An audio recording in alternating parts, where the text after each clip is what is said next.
एक minute, hello, video input,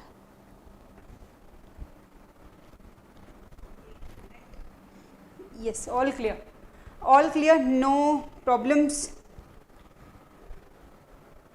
sound all clear है। मंगेश एक बार थम्स अप कर दे।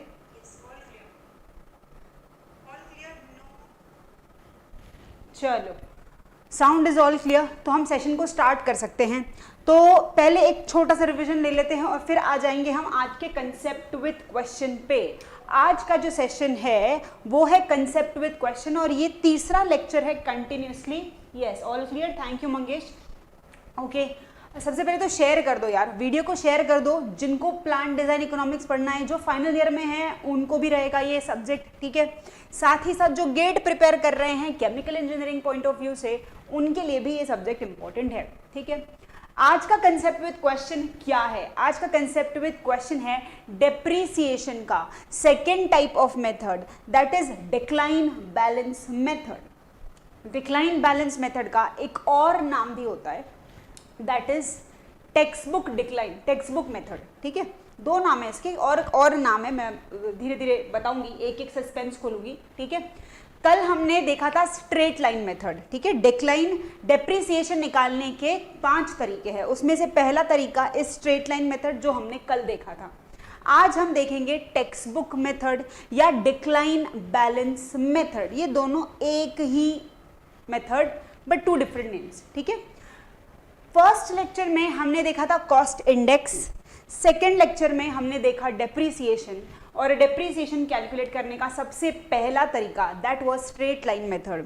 ऑब्वियस क्वेश्चंस कि मैम स्ट्रेट लाइन मेथड क्यों, स्ट्रेट लाइन मेथड, देखो स्ट्रेट लाइन जब कोई नया मेथड आता है तो फर्स्ट मेथड के गुड इवनिंग एवरीवन, अभय, आकाश, गुड इवनिंग। फर्स्ट मेथड के कुछ लूप होल्स होते हैं, ऑब्वियसली उसको काउंटरैक्ट करने के लिए सेकंड मेथड आता है। अगर फर्स्ट मेथड बेस्ट होती तो दूसरी मेथड आती ही क्यों, है ना। इस तो there are some particular reasons. तो सबसे पहले एक रिवीजन कॉस्ट इंडेक्स पे, ठीक है। उसके बाद एक revision on straight line method, क्योंकि आज का जो second text book decline method है, इसका जो मेन क्रंच है, जो बेसिक्स है, V naught, V S, salvage value, book value, ये सब सेम होगा पांचों मेथड में, ठीक है। तो सबसे पहले एक फॉर्मूला कॉस्ट इंडेक्स का जो फॉर्मूला हमने देखा था फर्स्ट लेक्चर में, कॉस्ट इंडेक्स का फॉर्मूला का रिवीजन। यार अगर तुमको फॉर्मूला के लिए कॉपी पलटानी पड़ रही है ना, तो कोई मतलब ही नहीं है उसको समझने का, ठीक है। फॉर्मूला ऐसा हो that it should be at the tip of your tongue, तब समझना कि वो तुम्हारे परमानेंट मेमोरी में है, ठीक है। रैम, रैंडम एक्सेस मेमोरी में नहीं रखना है उसको, अपने को परमानेंट मेमोरी में रखना है, ठीक है। तो कॉस्ट इंडेक्स का फॉर्मूला जो हमने देखा था in first lecture is cost in y1 divided by cost in y2 is equal to capacity in y1 divided by capacity in y2 whole to the power n multiplied by cost index in y1 divided by cost index in y2। बस ये simple सा formula, और उसके ऊपर questions आ चुके हैं already gate पे, ठीक है। गेट में ऑलरेडी इस क्वेश्चन पे कई क्वेश्चंस आ चुके हैं, हमने PYQs लगाए भी हैं टू मेक यू अंडरस्टैंड कि सिंपल फॉर्मूले पे कितने क्वेश्चंस आ सकते हैं। इस n की वैल्यू वैसे तो आपको क्वेश्चन में दी भी होती है, लेकिन अगर मेंशन नहीं की है तो उसकी वैल्यू हम 6/10 बिकॉज ऑफ विच इसको हम 6/10 रूल भी बोलते हैं। कॉस्ट इंडेक्स हम क्यों निकालते हैं? कॉस्ट इंडेक्स हम अंदाजा जज करने के लिए, अंदाजा लेने के लिए कि अगर आज के डेट में किसी ने घर बनाया, जैसे हमारे एग्जाम्पल दे रही हूँ, घर बनाने के लिए नहीं इस्तेमाल होता है ये, आज के डेट में, चलो फॉर एग्जाम्पल आज के डेट में तुमने एक इवेपोरेटर परचेज किया या बनवाया, फैब्रिकेट करवाया, जिसकी costing in today's date as पर today's inflation rate, everything considering the economical value whatever it is, आज के डेट में अगर that evaporator is costing you 50 lakhs, तो 10 साल के बाद अगर कोई वही इवेपोरेटर बनाना चाहता है तो अप्रॉक्सीमेटली उसको कितना पैसा लगेगा, अप्रॉक्सीमेटली उसको कितना कॉस्ट लगेगा? 50 लाख लगेगा क्या? अरे नहीं यार, हर चीज़ की value with respect to time बढ़ती है ना। तो उस हिसाब से उस इवेपोरेटर का कॉस्ट आफ्टर 10 ईयर्स कितना रहेगा वो निकालने के लिए हम कॉस्ट इंडेक्स का यूज करते हैं। ठीक है, फॉर्मूला इज सिंपल, जिस पर्टिकुलर ईयर की कॉस्ट आपको निकालनी है उसकी कैपेसिटी उसके सामने रखोगे, उसकी कॉस्ट इंडेक्स की वैल्यू उसी पर्टिकुलर ईयर की उसके सामने रखोगे, और जिसकी निकालना है उसको नीचे रखो, उसी की कैपेसिटी उसके सामने लिखो और उसी का कॉस्ट इंडेक्स उसके सामने लिखो। कैपेसिटी का पावर n होता है, ये डिपेंड करता है यूनिट ऑपरेशन पे। उसका वैल्यू अगर क्वेश्चन में दिया है तो ठीक, अगर नहीं दिया है तो 6/10 लो, आगे बढ़ो and the question is sorted. कभी कभी ऐसा होता है कि डायरेक्टली आपको कैपेसिटी वर्ड क्वेश्चन में नहीं दिया हुआ होगा, instead of capacity he will mention you that एक का एरिया है, ठीक है, एरिया इज 24, दूसरे का एरिया इज 41, इसका एरिया ए है तो इसका एरिया डबल हो गया। तो ऐसे भी क्वेश्चन रहते हैं, जरूरी नहीं है कि वर्ड कैपेसिटी यूज की जाए।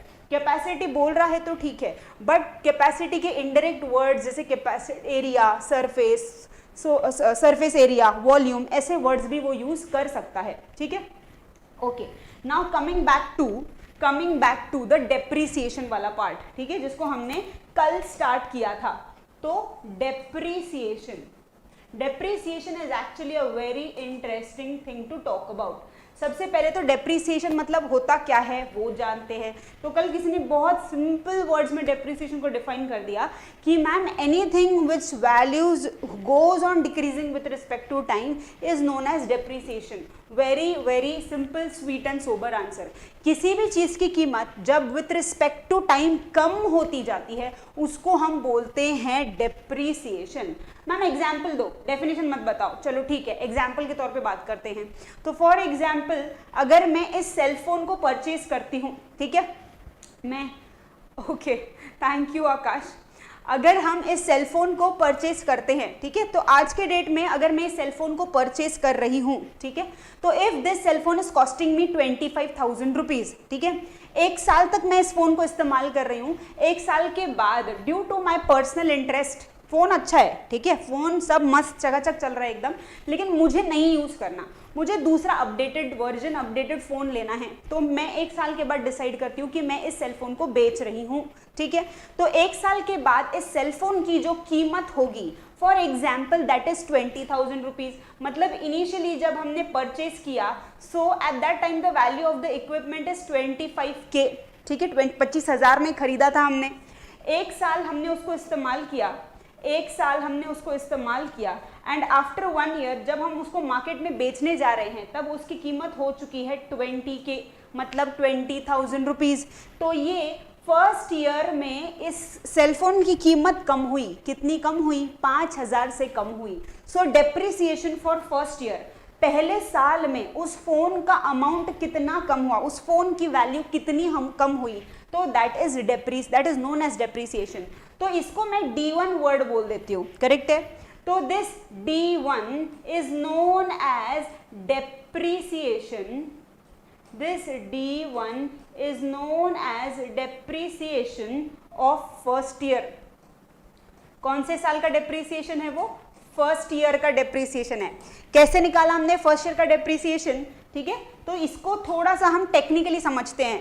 तो नाम, मतलब नाम देने का एक तरीका है ना, हम ऐसे रैंडमली नहीं लिखेंगे, स्पेसिफिकली। तो जिस अमाउंट में हमने सेलफोन को परचेज किया, that is 25,000, we are calling it as V0, ठीक है। और ये हर बारी पांचों टाइप्स ऑफ डेप्रीसिएशन में इनिशियल परचेस कॉस्ट को, इनिशियल वैल्यू को हम V0 ही बोलते हैं, ठीक है। तो यहाँ पे हमने इसको बोला V0। एक साल के बाद हमने उसको क्या बोला, V1 बोला। जो कल थे उनके लिए रिवीजन होगा, जो कल नहीं थे उनके लिए ये नया होगा, नया पहली बार सुन रहे होंगे, ठीक है। अब यहाँ पे जब हमने D1 निकालना चाहा, जब हमने डेप्रीसिएशन फॉर फर्स्ट ईयर, पहले साल में उस फोन की कीमत कितनी कम हुई, तो आप बोलोगे मैम ये फॉर्मूला लिखने की क्या जरूरत है, मैम सीधी सीधी बात है, 5,000 कम हुई। Indirectly what you did 25K minus 20K, मतलब actually what you did for the calculation of D1 you did V0 minus V1, बराबर है क्या। कभी भी इसको उल्टा नहीं लिखते अपन, इसको अपन v1 माइनस v0 नहीं लिखते, ठीक है मैम, क्यों नहीं लिखते? आंसर 5 के तो आएगा नहीं, आंसर 5 नहीं -5 के आएगा, ठीक है। इसीलिए हमेशा higher value to lower value ही हम माइनस करते हैं, that is why it will always be v0 से v1, ठीक है। अब बाय चांस 1 साल के बाद जब मुझे पता चल रहा है कि सेलफोन को जब मैं मार्केट में बेचने जा रही हूँ तो द वैल्यू इज 20,000 नाउ, तो मेरा मन बदल गया कि यार नहीं, मैं तो नहीं बेच रही, एक और साल इस्तेमाल कर लेती हूँ, ठीक है।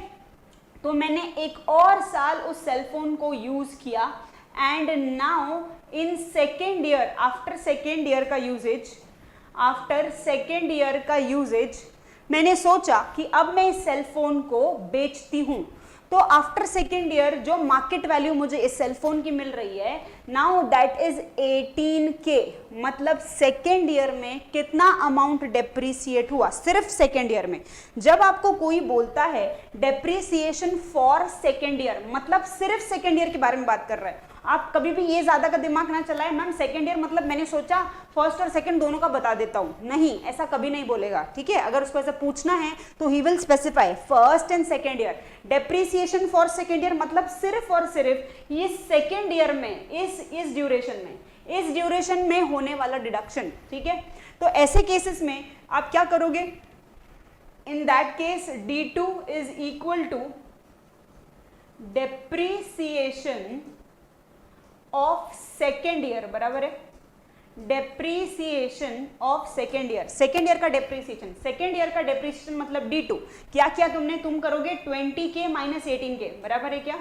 तुम करोगे 20K माइनस 18K, मतलब formula wise actually what you are doing, you are for the calculation of D2 you are doing V1 और इसको मैं V2 बोल देती हूँ, इस 18 को मैं V2 बोल देती हूँ, बराबर है। फॉर D2 मतलब डेप्रिसिएशन फॉर सेकेंड ईयर निकालने के लिए हम करेंगे V1 माइनस V2, समझा। फर्स्ट ईयर का depreciation is V0 minus V1, second year का depreciation is V1 minus V2 and so on. Ma'am मतलब आप ये बोलना चाहते हो क्या कि इन जनरल अगर मुझे इसका फिगर बनाना है, इन जनरल अगर मुझे इस चीज का फिगर बनाना है, ठीक है, तो this is V0, this is V1, this is V2, this is V3 and this is V4, ठीक है। तो यहां से इस फर्स्ट ईयर में जो डेप्रिसिएशन होगा उसको हम बोलते हैं D1, इस सेकेंड ईयर में जो डेप्रिसिएशन होगा उसको हम बोलते हैं D2, थर्ड ईयर में डेप्रिसिएशन होगा उसको बोलेंगे D3, फोर्थ ईयर में जो डेप्रिसिएशन होगा उसको बोलेंगे D4 एंड सो ऑन, ठीक है। तो इन जनरल जब आपको फर्स्ट ईयर की डेप्रिसिएशन की वैल्यू निकालनी थी D1, तो what you did, D1 is nothing but V0 minus V1। For D2 you calculated V1 minus V2. For D3 you will calculate V2 minus V3 and D4 का calculation के लिए V3 minus V4 and so on, ठीक है। तो यहाँ से फिर आप आगे कैलकुलेशन कर सकते हो। एक चेंज है इसके अंदर, अब ये जो हम पढ़ रहे थे, ठीक है, ये जनरल फॉर्मूलेज हैं, ठीक है, ये जो हमने पढ़ा ये जनरल फॉर्मूलेज है। जब हम इसको स्ट्रेट लाइन मेथड पे अप्लाई करने का सोचते हैं, ठीक है, फर्स्ट टाइप ऑफ मेथड जो हमने कल देख ली, जब हम इसको फर्स्ट टाइप ऑफ मेथड पे अप्लाई करने का सोचते हैं जो हमने कल ऑलरेडी देख ली, जिसका नाम हमने दिया था स्ट्रेट लाइन मेथड, और मैंने तुमको दो लूप होल्स बताए थे कल कि इसको स्ट्रेट लाइन क्यों बोलते हैं, एंड एक और चीज थी scrap value and salvage value के बीच का डिफरेंस, वो भी बताऊंगी मैं, ठीक है। तो स्ट्रेट लाइन मेथड का एक अजीब सा अजम्पशन है जो कि एक्चुअली गलत है, वो लॉजिकली बैठता नहीं है, लेकिन फिर भी अब मेथड जो है यार वो तो हमको पढ़नी पड़ेगी, ठीक है। तो इसका एक अजम्पशन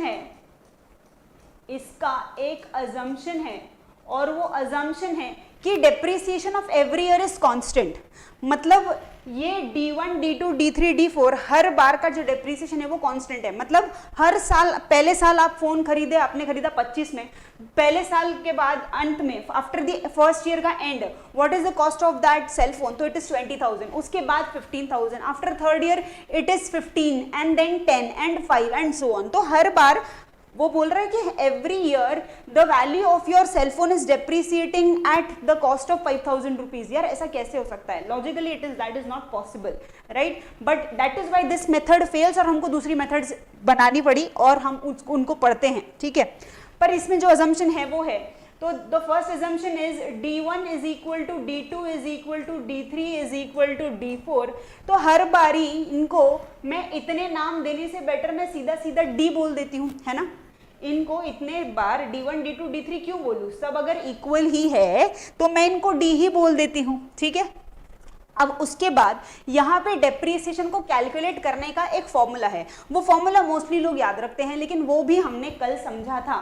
कैसे समझा उसको, उसका फॉर्मूला आपने ही डिराइव किया था। कैसे किया था मैम, मैं भूल गया, कोई बात नहीं, मैं याद दिला देती हूँ। यहाँ पे फॉर एग्जाम्पल अगर initial value of your cellphone is 10, ठीक है, 10 रुपीज, सेलफोन छोड़ो, कोई इक्विपमेंट है, कुछ भी है, कोई मटेरियल है जिसका कॉस्टिंग है फॉर एग्जाम्पल 10 लाख, ठीक है, चलो लाखों की बात होती है इसमें हमेशा, तो हम भी 10 लाख ले लेते हैं, ठीक है। After first year, second year, third year, fourth year and fifth year,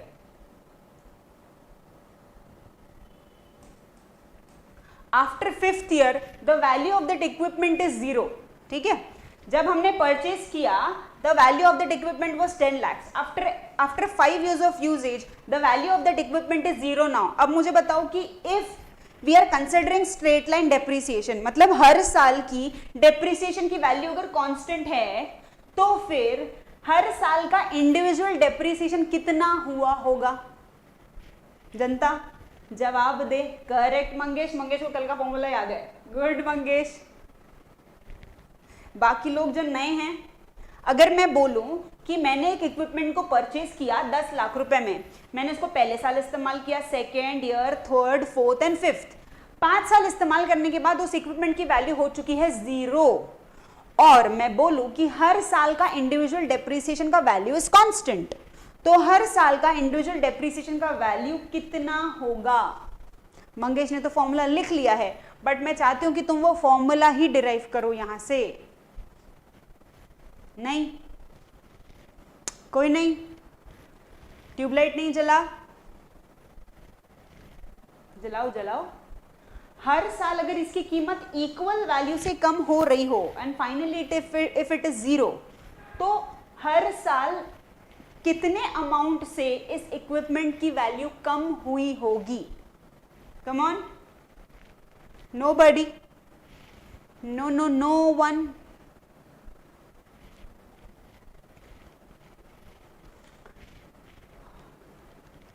यहाँ आंसर नहीं दोगे तो कैसे आंसर दोगे रे, यहाँ आंसर नहीं दोगे तो जीडी में कैसे बोलोगे, जब एक्चुअल फेस ऑफ आता है तब। आंसर गलत देना गुनाह नहीं होता है ना। मैं आपको नहीं जानती, आप मुझे नहीं जानते, कुछ फर्क नहीं पड़ता है यार, आंसर देना चाहिए, at least we should have some guts to answer. वहां पे भी लोग नाम बदल के आंसर देते हैं, अरे क्या फर्क पड़ जाएगा, किसको फर्क पड़ रहा है यार। लोग आंसर में इंटरेस्टेड होते हैं, किसने दिया उसमें इंटरेस्ट नहीं होता है, किसने दिया वो गेट के फाइनल पेपर में फर्क पड़ता है। चलो कोई बात नहीं, कोई बात नहीं, ठीक है।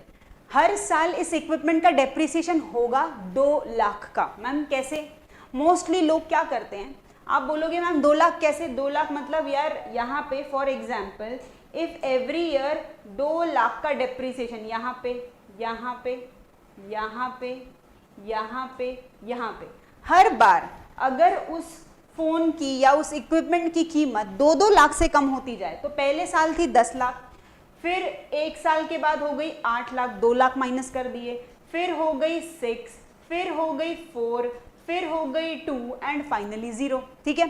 तो दिस 2 lakhs individually is known as depreciation. ये आंसर कैसे आता है, तो एक्चुअली हमको आंसर चाहिए इट इज 2 lakhs। वो कैसे आता है, वो हम करते हैं 10 - 0 upon 5।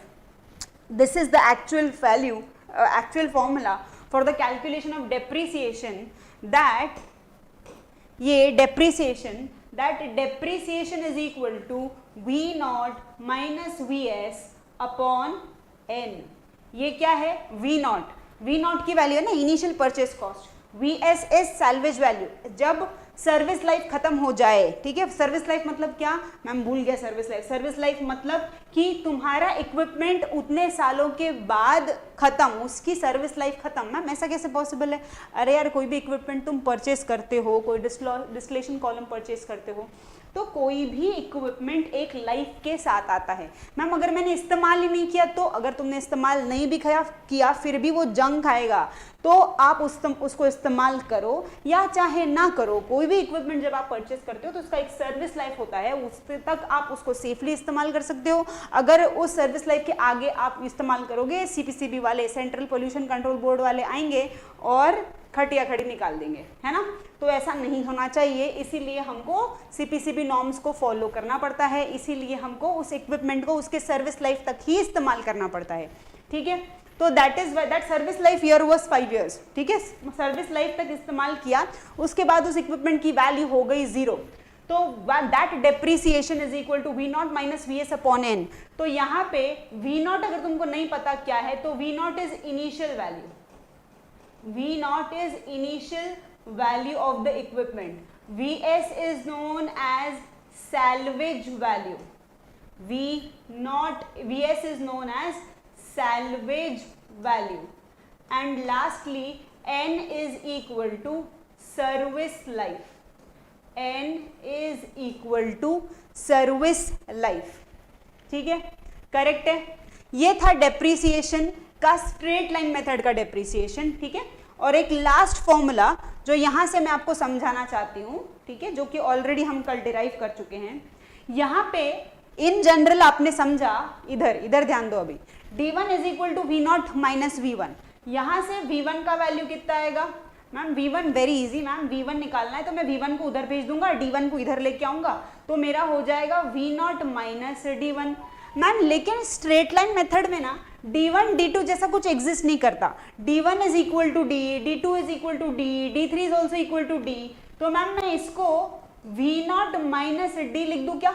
लिख दो बिल्कुल। तो आपका जो फॉर्मूला है v1 is equal to v naught minus d, ठीक है। उसके बाद मुझे चाहिए यहाँ से v2 का फॉर्मूला, तो यहाँ से v2 का फॉर्मूला क्या आ जाएगा? यहाँ से v2 का फॉर्मूला क्या आ जाएगा? v2 will be nothing but v1 minus d2, बराबर है। अब v1 जो है उसकी वैल्यू मैं यहाँ से पुट कर देती हूँ, तो फॉर्मूला क्या हो जाएगा? It will be v naught minus d minus d2। Ma'am लेकिन d2 मतलब भी तो d ही होता है, d2 मतलब भी तो d ही होता है, मतलब ma'am v2 is equal to v naught minus d is equal to v naught minus 2d। Yes absolutely correct ma'am. मतलब मैं यहाँ से v3 का फॉर्मूला अगर निकालना चाहूँ, v3, ठीक है, v3, तो v3 हो जाएगा, v3 को उधर भेज दूँ तो फॉर्मूला हो जाएगा v2 माइनस d3। तो अब यहाँ पे ये v2 की वैल्यू अगर मैं यहाँ पे पुट कर दूं तो फॉर्मूला क्या हो जाएगा? It will be v naught minus 2d minus d3। अब this will be equal to v naught minus 2d, और d3 मतलब भी तो d होता है, करेक्ट है। तो यहाँ से हमको एक जनरल फॉर्मूला मिला कि v3 is equal to v naught minus 3d। अब जरा गौर करें, अगर आप जरा गौर करोगे तो Va is equal to V naught minus AD। This is the general formula for this particular question, ठीक है। अब ये Va क्या होता है? Va क्या होता है? Va मतलब होता है बुक वैल्यू, ठीक है। Va मतलब क्या होता है? Va मतलब होता है book value. Ma'am book value मतलब यार देखो, जैसे हम यहाँ पे इस v नॉट को इनिशियल वैल्यू बोल रहे थे, है ना, इक्विपमेंट को जब परचेस किया उसकी वैल्यू बोलते थे। तो ये जो v1 है, v2 है, v3 है, v4 है एंड डॉट डॉट, इन सबको इन जनरल बुक वैल्यू बोलते हैं। क्या बोलते हैं? इन जनरल बुक वैल्यू बोलते हैं। मैम बुक वैल्यू बोलते हो तो ठीक है, पर कल आप कुछ बता रहे थे book value for first year, book value for second year, हाँ वो भी रिकॉल कर लो। जैसे अब यहाँ पे this is first year, this is second year, ठीक है। तो अगर मैं बोलूं book value at the end of, book value at the end of first year, book value at the end of first year, first year के end में, ये first year है और ये फर्स्ट ईयर का एंड है, बराबर। कौन सी वैल्यू आ रही है? V1 आ रही है, मतलब book value at the end of first year is V1। समझा क्या? क्या बोला उसने? Book value at the end of first year बोला, book value at the end of first year, first year के एंड में, ये फर्स्ट ईयर चल रहा है, ये फर्स्ट ईयर का एंड है, और फर्स्ट ईयर के एंड की book value that is equal to V1।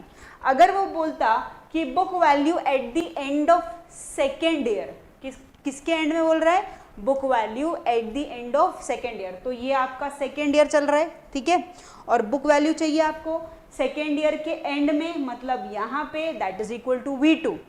अगर कोई बोले at the start of second year, चलो at the start of third year for example, book value at the, अभी तक मैं एंड बोल रही थी, है ना, book value at the end बोल रही थी, अब मैं बोल रही हूँ book value at the start of third year. चलो आंसर करो, book value at the start of third year, answer करो, क्या आएगा answer? Book value at the start of third year, come on faster, book value at the start of third year, क्या होगा answer? What will be the book value at the start of third year? ये चला आपका third year,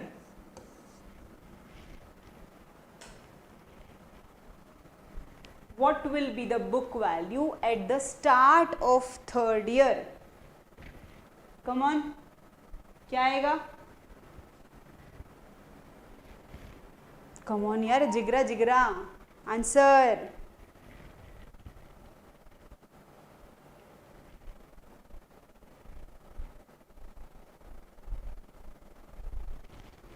नहीं, सबको confusion, लिख दो एक बार क्या, तब जवाब दोगे। Book value at the start of third year, come on जल्दी, इसके बाद फिर next type text book method ले स्टार्ट करना है। अभी भी नहीं, इतना डिफिकल्ट, इतना कंफ्यूज कर दिया क्या मैंने? इतना कंफ्यूजिंग सवाल पूछ लिया, एक जना नहीं। Okay, book value at the start of third year, तो थर्ड ईयर ये चल रहा है तुम्हारा, थर्ड ईयर के स्टार्ट की बात चल रही है, दिस इज थर्ड ईयर का start and this is third year का एंड, तो हमको पूछा जा रहा है start of third year, so this is start of third year, तो V2 is the answer over year. ठीक है, क्लियर हुआ? ओके, चलो moving on to the next type, that is text book method.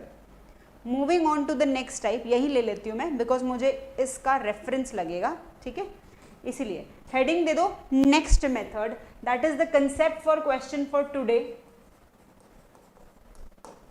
Concept with question for today. और आज का topic है decline balance method, decline balance method, जिसका दूसरा नाम है text book method, text book method. एक और नाम इसका है fixed percentage method, fixed percentage method.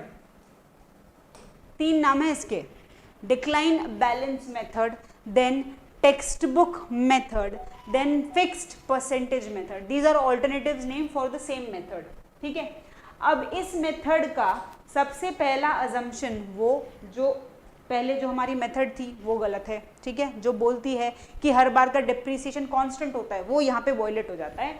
ये बोलता है कि फर्स्ट ईयर का depreciation is greater as compare to second year का depreciation as compare to third year का डिप्रिसिएशन एंड सो ऑन। तो यही होना चाहिए ना एक्चुअली, है ना। कभी भी जब जिस महीने में आज फोन खरीदोगे तो फर्स्ट ईयर का डिप्रिसिएशन कभी भी ज्यादा होता है। जैसे जैसे फिर आप फोन को इस्तेमाल करते रहोगे उस हिसाब से उस सेलफोन की कीमत जो है एक टाइम ऐसा आएगा कि कम कम कम कम कम कम डिप्रिसिएशन होगा, राइट। तो this method is based on a more practical way, ठीक है, ओके।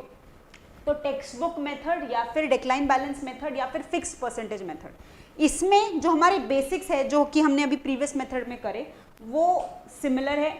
जहाँ डिफरेंस है उसके बारे में भी बात करते हैं। अब सबसे पहले तो सिमिलैरिटी कहाँ है और डिफरेंस कहाँ लाए हो रहा है जरा देखें। सबसे पहले जो हमारी इनिशियल कॉस्ट होती है उसको हम बोलते हैं V0, ठीक है। एक साल आपने उसको इस्तेमाल किया, उसके बाद फर्स्ट ईयर के बाद उसकी जो वैल्यू होगी we call it as V1। फिर सेकेंड ईयर आपने उसको और इस्तेमाल किया and then you are utilising it, you are calling it as V2। Then again third year में आपने उसको इस्तेमाल किया, हम उसको बोलते हैं V3, ठीक है। फिर एक पॉइंट ऐसा आएगा कि V1, V2, V3 कहाँ तक जाएगा, अरे एक पॉइंट तक जाएगा ना, सर्विस लाइफ तक जाएगा, ठीक है। जहाँ तक वो उसकी जान में जहान है तब तक वो चलेगा, उसके बाद वो बंद हो जाएगा, ठीक है। उस N को हम बोलते हैं सर्विस लाइफ, ठीक है। तो जैसे ही हम उस N पॉइंट पे पहुँचेंगे, अब इसको हम V1, V2, V3 ना बोलते हुए हम उसको VS मतलब कि सैल्वेज वैल्यू बोलते हैं, ठीक है। सैल्वेज वैल्यू क्या होता है? सैल्वेज वैल्यू मतलब सर्विस लाइफ के बाद आने वाली जो वैल्यू, जैसे किसी प्लांट का सर्विस लाइफ है 10 साल का, ठीक है। तो 10 साल के बाद जब आप उस सेलफोन को या फिर उस इक्विपमेंट को बेचने जाते हो, उस टाइम पे जो आपको पैसा मिलेगा उसको हम बोलते हैं salvage value which is VS, ठीक है। There is a very slight difference between salvage value and scrap value. मैं अभी बोल दूंगी तो there will be lot of confusion, तो let me take some time, थोड़े से क्वेश्चंस करो उसके बाद I will tell you. Formula में चाहे सैल्वेज आए या स्क्रैप आए आपको VS ही लेना है, ठीक है। आपको फॉर्मूलेज के अंदर हमेशा आपको VS दिखेगा, ठीक है। क्वेश्चन में चाहे सैल्वेज वैल्यू लिखा हो चाहे स्क्रैप वैल्यू लिखा हो, हमको उसको VS ही कंसिडर करना है, ठीक है। दोनों एक साथ नहीं आएंगे, दोनों में से कोई एक ही आएगा और हमेशा आपको दोनों में से एक को VS ही लेना है। लेकिन interview point of view salvage value और स्क्रैप वैल्यू में छोटा सा डिफरेंस है, वो अपन बाद में बात करेंगे। लेकिन फॉर्मूला वाइज हमारे लिए दोनों का मतलब होता है VS। फॉर्मूले में जहां जहां VS होगा वहां पे हम स्क्रैप वैल्यू या सैल्वेज वैल्यू दोनों में से जो क्वेश्चन में दिया गया होगा हम उसको पुट करेंगे, ठीक है। इंटरव्यू पॉइंट ऑफ व्यू से क्या डिफरेंस है उसके बारे में बाद में बात करते हैं, पहले टेक्स्ट बुक मेथड को समझते हैं, ठीक है। टेक्स्ट बुक मेथड का एक नाम है that is fixed percentage method, ठीक है। इसको फिक्स्ड परसेंटेज मेथड क्यों बोलते हैं? इट हैज अ रीजन, ठीक है। इसको फिक्स्ड परसेंटेज मेथड क्यों बोलते हैं? It has a reason. What is that reason? जैसे कि हम यहाँ पे फर्स्ट ईयर में जितना भी अमाउंट डेप्रीसिएट हुआ होगा, फर्स्ट ईयर में जितना भी वैल्यू ऑफ दैट इक्विपमेंट डेप्रीसिएट हुआ होगा उसको हम बोलते हैं D1। सेकेंड ईयर में वैल्यू जितनी भी डेप्रीसिएट हुई होगी उसको हम बोलते हैं D2। थर्ड ईयर में जितनी भी हुई उसको D3 and so on, right. अब यहाँ पे हमने क्या बोला है, यहाँ पे इसका एक नाम है that is fix percentage method. Fix percentage method मतलब क्या? मतलब हमने ये बोला कि अगर इक्विपमेंट की वैल्यू फर्स्ट ईयर में अगर 100 है, ठीक है, अगर 100 है तो हमने एक परसेंटेज डिफाइन कर दिया कि 10% वो वैल्यू कम होगी, ठीक है। हर बारी वो इक्विपमेंट कितना डेप्रिसिएट होगा तो 10% डेप्रिसिएट होगा, ठीक है।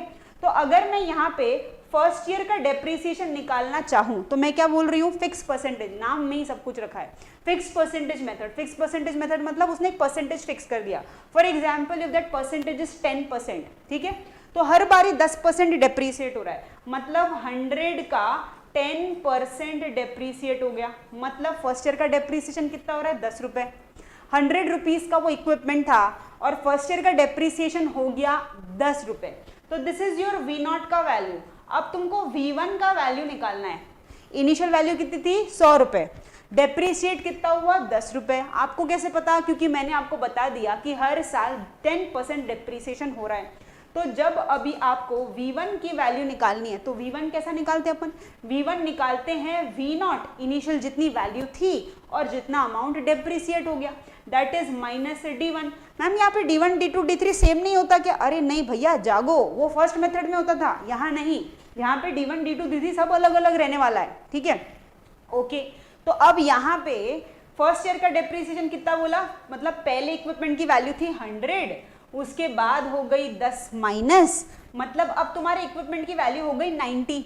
चलो ठीक है मैम, मैम मतलब आप ये बोलना चाहते हो कि D1 डेप्रिसिएशन हुआ और डेप्रिसिएशन फर्स्ट ईयर का हुआ 10 rupees and the value of my equipment now is 90 rupees, correct, बिल्कुल सही पकड़े हो, ठीक है। अब मैम सेकेंड ईयर के डेप्रिसिएशन का क्या, सेकेंड ईयर में डेप्रिसिएशन भी 10% ही हो रहा है मैम, 10% ही, परसेंटेज चेंज नहीं होगा, नहीं होगा, इसीलिए तो नाम है उसका फिक्स परसेंटेज मेथड। हर साल एक फिक्स परसेंटेज अमाउंट ही डेप्रिसिएट होता है, तो पहले साल भी 10% होगा, अभी भी 10% होगा, लेकिन अभी 10% किसका, अभी होगा 10% 90 रुपीज का, तो 90 का 10%, तो that is equal to, first year में डेप्रिसिएशन हुआ था 10 रुपए का, इस बार डेप्रिसिएशन हुआ है 9 रुपीज का, मतलब अभी आपको V2 की वैल्यू अगर कैलकुलेट करनी है, आपको V2 की वैल्यू अगर कैलकुलेट करनी है तो it will B V1 minus D2,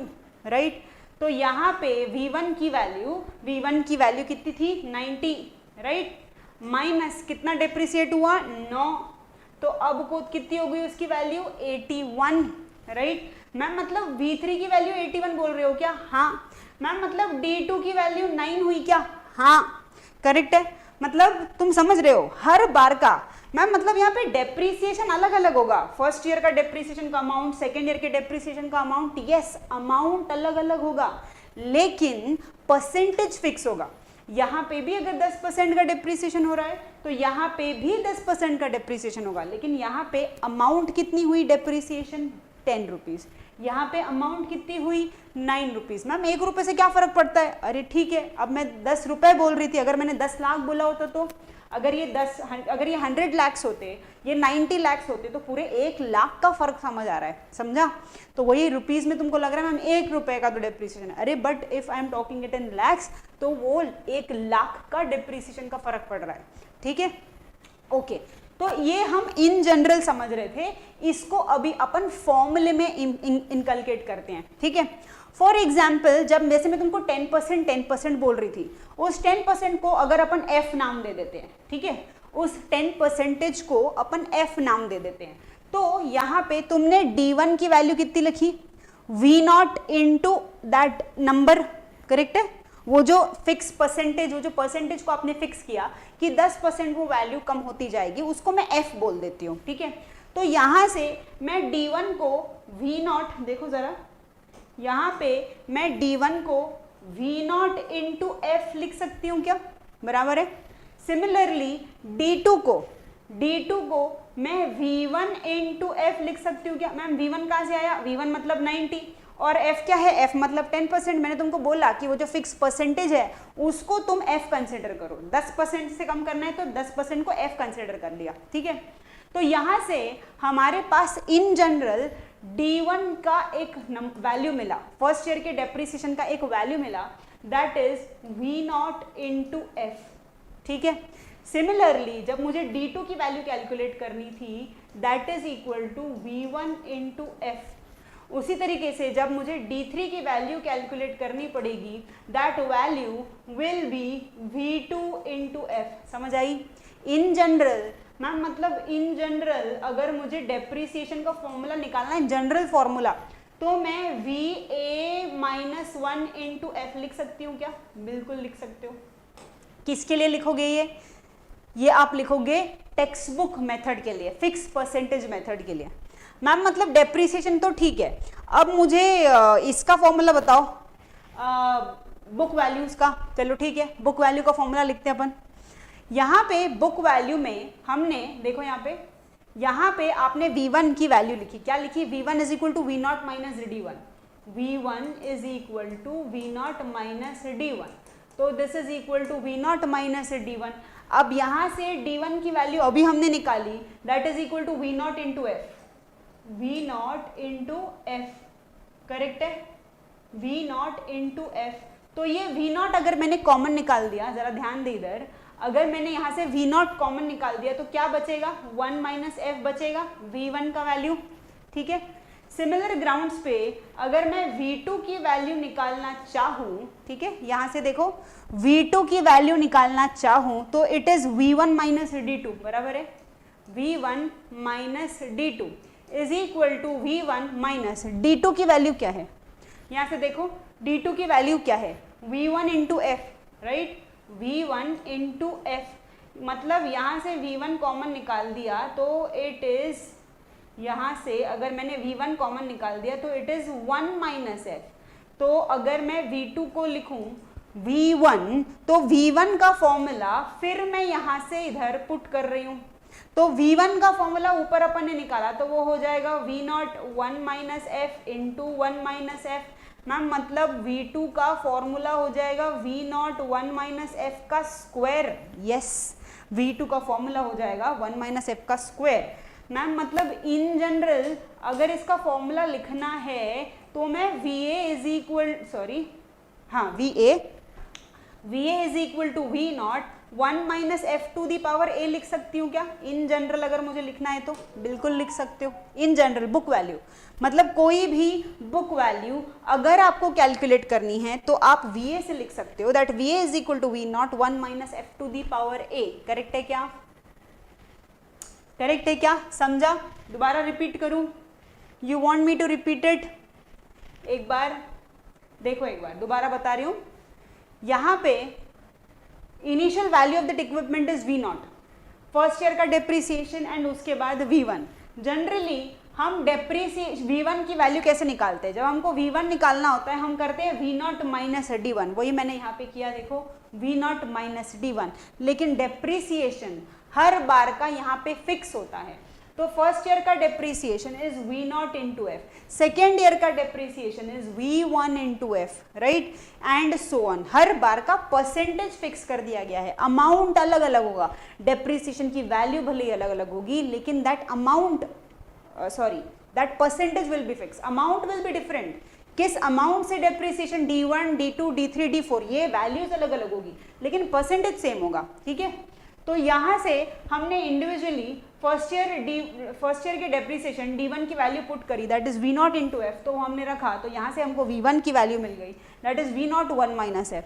similarly यहाँ पे V2 की वैल्यू निकालनी थी तो V1 माइनस D2, फिर यहाँ से हमने D2 की वैल्यू पुट करी इधर, अगर कंफ्यूजन है तो मैं यहाँ पे लिख देती हूँ, D2 की वैल्यू पुट करी तो D2 की value is V1 into F, तो यहाँ से हमको मिला V1 minus V1 into F, V1 through out common, सो इन ब्रैकेट 1 माइनस एफ। उसके बाद V1 को भी हमने पुट कर दिया, यहाँ से ऑलरेडी हमने V1 की वैल्यू निकाली थी तो यहाँ पे हमने V1 की वैल्यू भी पुट कर दी, तो हमको पता चला कि V2 is equal to V not 1 minus F का स्क्वायर, मतलब इन जनरल VA का formula is V not 1 minus F to the power A।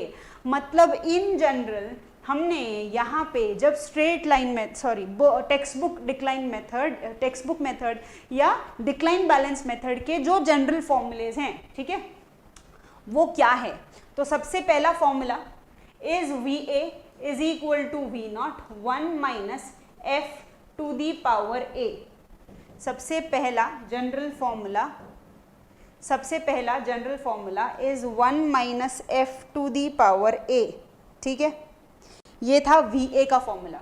उसके बाद हमने देखा डेप्रीसिएशन DA का formula, DA is equal to V, क्या देखा था हमने, DA का फॉर्मूला डिराइव किया था ना, VA minus 1 into F, VA minus 1 into F, ठीक है, ये सफिक्स में है, V suffix A minus 1 into F, ये हमारा पहला इंपॉर्टेंट फॉर्मूला, ये दूसरा इंपॉर्टेंट फॉर्मूला। अब एक लास्ट तीसरा important formula for decline balance method, वो पढ़ते हैं, ठीक है। अब मुझे इसका आंसर बहुत ही इंपॉर्टेंट क्वेश्चन है, जिससे मुझे समझ आएगा कि तुमको समझा ये मैं जो बोल रही हूँ या नहीं समझा। अगर मैं यहाँ पे इस फॉर्मूले के अंदर VA is equal to V not 1 minus F to the power A, ठीक है, इस फॉर्मूले के अंदर अगर मैं इस A को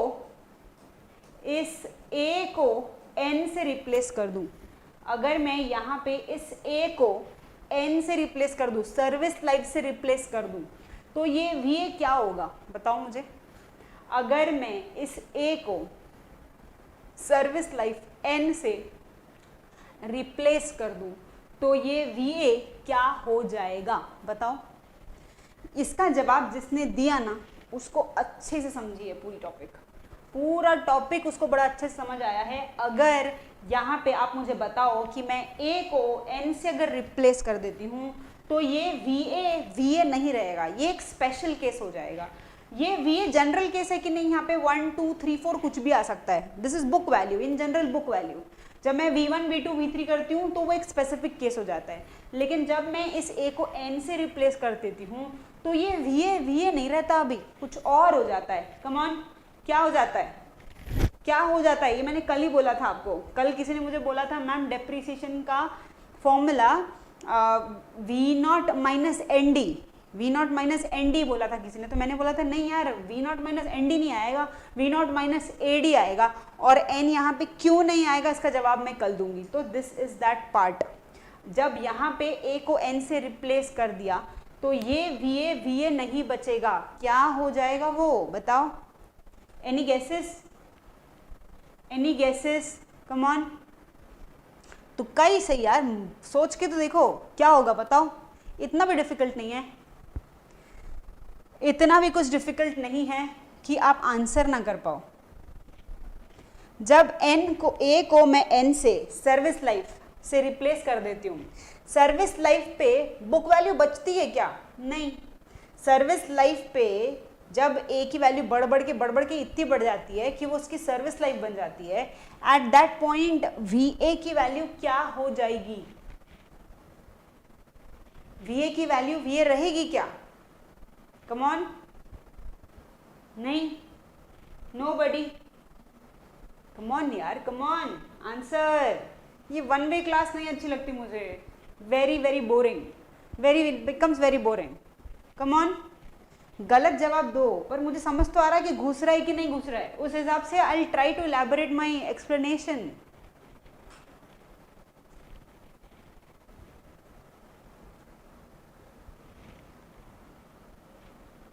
सब भाग गए खाना खाने को, मैम खाना खा के बैठे हैं, मोबाइल चल रहा है, तो जितना सुनने में आया, जितना ले लिया मैंने उतना भगवान की दया से ले लेता हूँ, ऐसा चल रहा है क्या, जब मैं इस ए को एन से रिप्लेस करती हूँ, ठीक है, जब मैं इस ए को एन से रिप्लेस कर देती हूँ तो ये स्पेशल केस हो जाता है यार।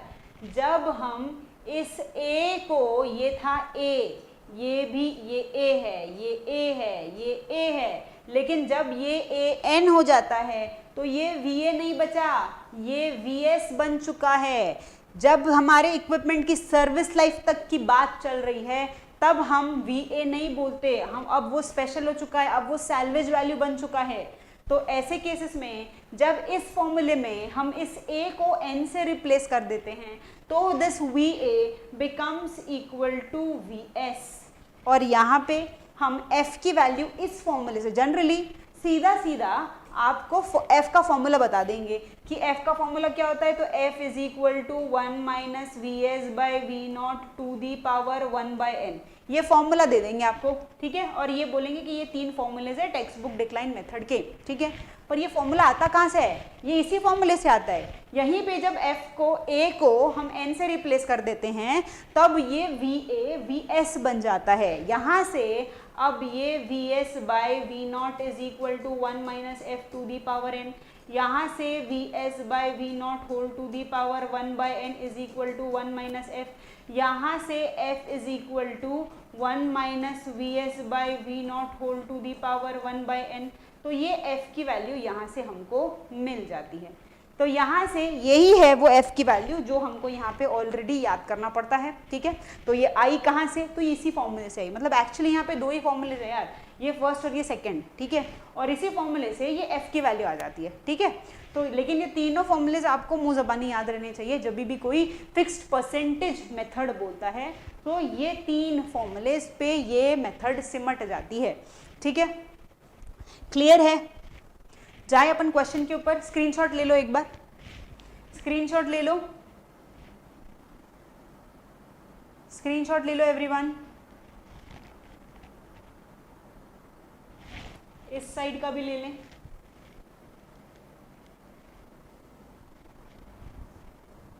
इस साइड का भी स्क्रीनशॉट ले लो।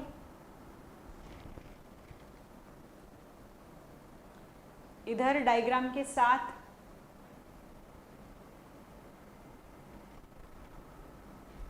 इधर डायग्राम के साथ ले लो एक बार screenshot. Done, okay, we'll move on to the question. We'll move on to one question of this type, that is textbook decline method. ठीक है, बिफोर दैट टेक्स्ट बुक के फॉर्मूलेस 3। सबसे पहला V not is equal VA is equal to V not 1 minus F to the power A. उसके बाद F is equal to 1 minus VS by V nought whole to the power 1 by n, and lastly depreciation DA is equal to VA minus 1 into F। अब ma'am VA minus 1 कैसे निकालूंगा? अरे VA minus 1 मतलब जो भी आएगा, अगर यहाँ पे V3 आया तो आप V3 का फॉर्मूला यहाँ से लगा दो ना, ठीक है। अगर आपका यहाँ पे सपोज आपको D3 निकालना है तो D3 will be V2 into F, और ये यहाँ से V2 का formula will be V not into 1 minus F to the power 2 into F, यहाँ से आया, ये हुआ D3 थर्ड ईयर का डेप्रीसिएशन। ठीक है, चलो ठीक है, जाते हैं क्वेश्चन पे। 3 ही फॉर्मूलेज हैं इसके अंदर, ठीक है। Based on that we will see one question.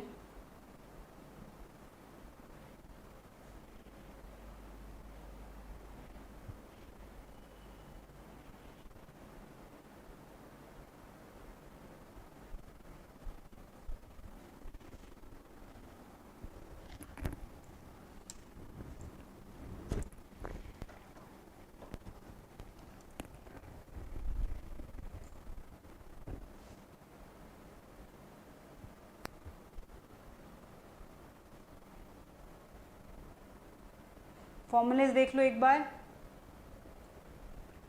जब क्वेश्चन देते हैं तब फॉर्मूलेज नहीं देखना है तुमको, ठीक है। तब फॉर्मूले याद हो जाने चाहिए यार, वरना गड़बड़ है। अगर तभी भी फॉर्मूलेज के लिए पन्ने पलटाने पड़ रहे हैं तो भारी मात्रा में गड़बड़ है फिर।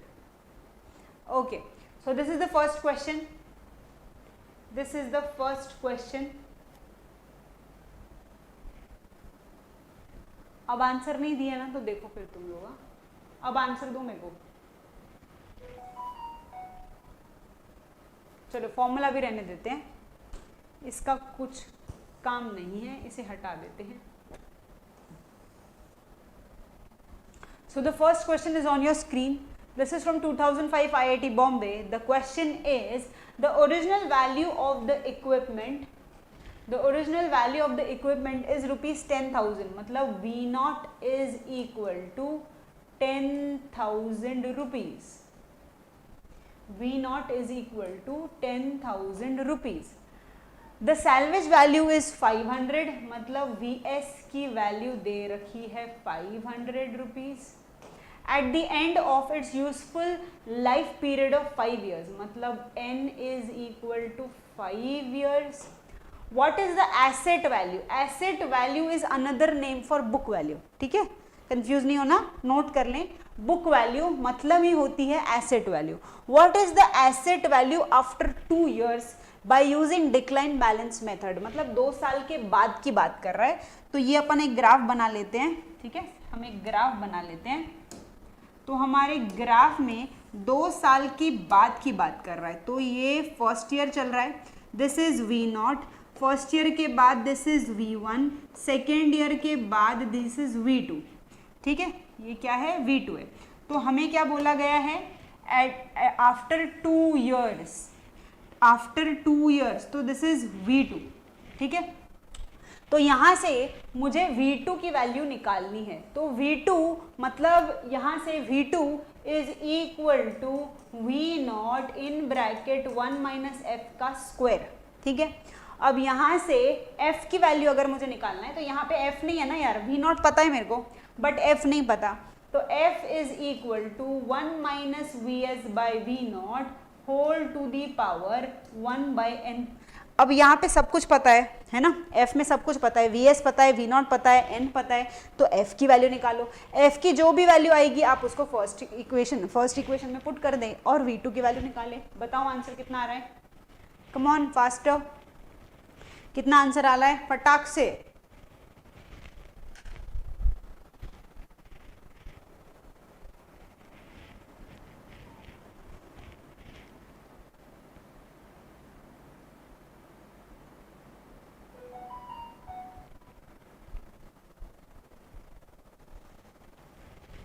आया आंसर, कितना आ रहा है, f is equal to 1 minus V S by V naught whole to the power 1/n। कितना आ रहा है आंसर,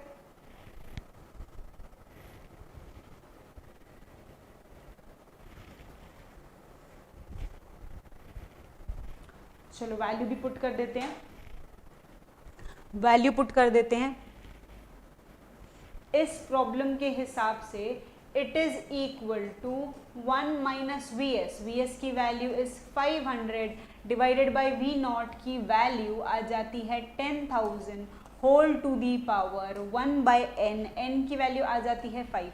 तो यहाँ से अगर हम कैलकुलेट करें तो f की वैल्यू कितनी आ रही है, f is equal to, Biswa आ गया आंसर, अरे वाह, ओके एक बार चेक कर लेते हैं, बिस्वा का आंसर आ चुका है। बाकी मंगेश, धनुष कहाँ हो, आकाश, कम ऑन यार, बहुत इजी सा क्वेश्चन था।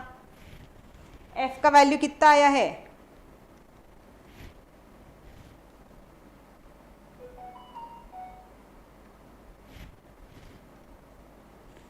so the value of f is equal to 0.4507, cross check कर लें।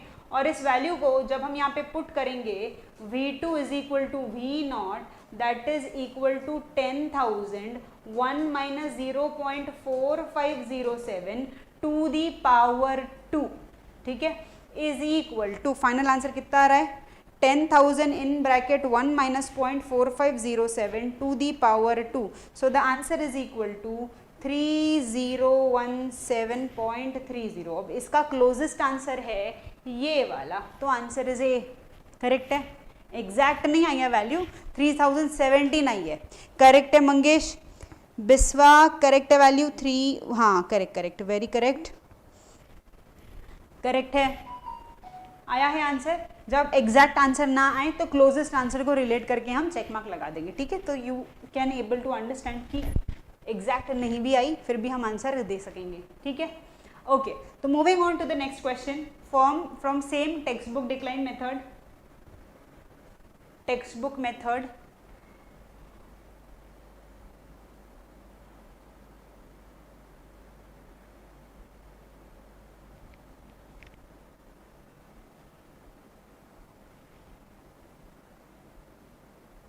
ओके ये क्वेश्चन 2007 आईआईटी खड़गपुर 2.3, इस क्वेश्चन को करते हैं,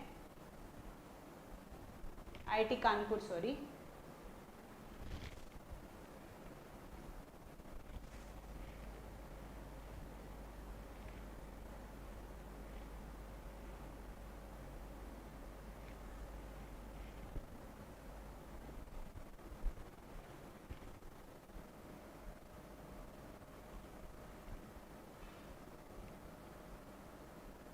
चलो पढ़ो एक बार question. A pump has an installed cost of ₹40,000 and 10 years estimated life. The salvage value of the pump is 0 at the end of 10 years। The pump value after depreciation by, अच्छा double decline आ गया क्या, नहीं, double decline नहीं, double decline नहीं देखा हमने, decline ही देखा है, एक मिनट, डबल डिक्लाइन का क्वेश्चन नहीं करेंगे हम, decline balance, the column cost is 5 with double decline, no, this is also straight line method, okay ठीक है, चलो डबल डिक्लाइन बता देती हूँ, ठीक है, कोई बात नहीं। डबल डिक्लाइन का क्वेश्चन है, डिक्लाइन और डबल डिक्लाइन में फर्क है, ठीक है, डिक्लाइन और डबल डिक्लाइन में फर्क है, क्या फर्क है, फॉर्मूला देखो, हमारा VA का for double decline method, double decline is third type of method, ठीक है। सबसे पहले हमने देखा स्ट्रेट लाइन मेथड, उसके बाद आज हमने देखा टेक्स्ट बुक मेथड जिसको डिक्लाइन बैलेंस मेथड भी बोलते हैं, दैट इज सेकेंड टाइप, ठीक है। अभी मैं आपको बता रही हूँ third type, that is double decline balance method, double decline balance method, ठीक है। ये मेथड तब एप्लीकेबल होता है जब Vs इज इक्वल टू 0, ठीक है। ऐसा क्यों? ऐसा इसलिए क्योंकि अगर हमारे टेक्स्ट बुक मेथड में, फिक्स्ड परसेंटेज मेथड में Vs की वैल्यू अगर 0 हो जाए तो वो मेथड फेल हो जाती है। इसीलिए अगर Vs इज इक्वल टू 0 है तो हमको यहाँ पे आना पड़ेगा। मैम ऐसे कैसे Vs इज इक्वल टू 0 वहाँ फेल क्यों होता है? सेकेंड मेथड में, डिक्लाइन में, देखो डिक्लाइन बैलेंस मेथड में हमारी f की value is equal to 1 minus Vs by V naught whole to the power 1 by n, ठीक है। यहाँ पे अगर Vs की वैल्यू 0 हो जाए, यहाँ पे अगर Vs की वैल्यू 0 हो जाए तो हमारा f सीधा सीधा 1 आ जाता है। This can't be possible, this can't be possible, ठीक है। इसको और अच्छे से इलैबोरेट करूंगी, पहले इसको समझ लेते हैं, ठीक है। तो जहां जहां Vs इज इक्वल टू 0 हो जाता है, डिक्लाइन बैलेंस मेथड उस पे एप्लीकेबल नहीं होता, तो ये इसका लूप होल। तो इस वजह से जहां पे Vs इज इक्वल टू 0 दिखे, क्वेश्चन में आपको दिखेगा कि वो बोलेगा कि डबल डिक्लाइन लगाओ। ऐसे केसेस में डबल डिक्लाइन में f का जो फॉर्मूला है that is 2 by n, Va का formula same, V not 1 minus F to the power a, and f का तो फॉर्मूला वही है, और डेप्रिसिएशन का फॉर्मूला भी वही होगा, dA is equal to VA minus 1 into F, depreciation का फॉर्मूला भी सेम ही होगा, ठीक है। यहाँ पे बस फिक्स परसेंटेज की वैल्यू, f की वैल्यू का फॉर्मूला चेंज हो जाता है। ऐसा क्यों? क्योंकि दूसरे केसेस में Vs इज इक्वल टू 0 नहीं चल सकता, मेथड, वो मेथड फेल हो जाती है। क्यों फेल हो जाती है उसको मैं अच्छे से एक्सप्लेन करूंगी कल के लेक्चर में, पर अभी क्वेश्चन अधूरा नहीं छोड़ना मुझे क्वेश्चन का आंसर आना चाहिए, है ना। तो यहाँ पे चलो फटाक से आंसर निकाल लेते हैं। यहाँ पे f is equal to 2 by n, तो इस पर्टिकुलर मेथड के लिए क्वेश्चन एक बार रीड कर रही हूँ। A pump has an installed cost of rupees, मतलब V not is equal to 40,000 rupees and n is equal to 10 years. The salvage value of the pump is 0, that is Vs is equal to 0 at the end of 10 years. At the end of 10 years मतलब n is equal to 10 years बता दिया. The pump value after depreciation by double decline balance method at the end of 6 years, मतलब 6 साल के बाद, 6 साल के बाद मतलब वो एक्चुअली आपको V6 कैलकुलेट करने बोल रहा है, ठीक है। जिनको अभी भी कंफ्यूजन है वो डायग्राम बनाएंगे। V नॉट, ठीक है, फर्स्ट ईयर, उसके बाद V1 second year, third year, ठीक है, उसके बाद fourth year, fifth year and lastly sixth year. तो ये हो गया V not, V1, this is V2, ये हो गया V3, similarly this is V4, this is V5,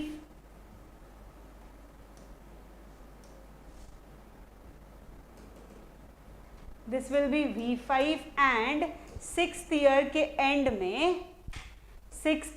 and में दिस विल बी V6, मतलब आपको निकालना एक्चुअली V6 की वैल्यू, राइट। तो V6 का फॉर्मूला यहाँ से क्या लगेगा, तो it will be V not 1 minus F to the power 6, यहाँ से it is V naught that is equal to 40,000 in bracket 1 minus F to the power 6, और f की value is equal to 2 by n, that is equal to 2 by 10, that is equal to 1 by 5, that is equal to 0.2. तो 0.2 की value put कर देंगे तो that is equal to 40,000 in bracket 1 minus 0.2 to the power 6. चलो बताओ answer कितना आ रहा है, कि आप दे चुके हो ऑलरेडी। कम ऑन, कितना आ रहा है final answer? 40,000 in bracket 1 minus 0.2 to the power 6। कितना आ रहा है आंसर? एग्जैक्ट आंसर आ रहा है, कितना आ रहा है? 6 आया क्या? Correct Biswa, B is absolutely correct answer. 10,485 value आ जाती है, 10,485.76 correct, yes absolutely correct Biswa, 0.76 मतलब ही आंसर इज बी। समझा, क्लियर है? ये था third type, double decline balance method, ठीक है, करेक्ट है बिस्वा। मंगेश आया है आंसर, मंगेश आया है आंसर बी। आकाश चैट बॉक्स में एक्टिव रखो यार। अभय, अभय गुड इवनिंग बोल के भाग गया क्या?